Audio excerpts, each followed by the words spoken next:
মই যেতিয়া কৈছিলো যে 1 লাখ চৰকাৰী চাকৰি দিম, কংগ্ৰেছৰ মানুহবিলাকে মোক হাঁহিছিলে। আজিতো মই কৈছো 1 লাখ নহয়, আমি পাৰিলে 1.5 লাখ পাছ কৰি 2 লাখৰ ওচৰা-ওচৰি লৈ যাম। এতিয়া মোক ল'ৰাবিলাকে সোধে যে দাদা পুলিচৰ দৌৰ কেতিয়া হ'ব? আমি কওঁ জুলাইত দৌৰা হ'ব। 1 লাখ চাকৰি দিয়ে 35,000 আৰু 1,35,000 চাকৰি শেষ কৰিয়ে 2 লাখৰ কাৰণে আমি যাত্ৰা আৰম্ভ কৰি দিম। টকা পইচাও দিব নালাগে।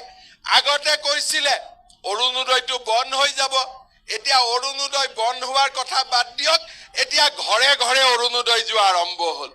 আত্মসহায়ক গোট হ'ল, গাঁৱৰ 40 লাখ মহিলাৰ বেংক একাউণ্টত লাখপতি বাইদেউ 10,000 টকা কৰি আমি পঠাম আৰু নগৰৰো 5 লাখ বাইদেউৰ একাউণ্টত আমি 10,000 টকা গৈ পঠাম, 4,500 কোটি টকা। মানুহে কল্পনাও কৰিব পৰা নাছিল। আজি আপোনালোকে চিন্তা কৰক, যোৰহাটত যেতিয়াই মই আহোঁ কয় ভোগ দৈ আৱৰ্জনা দি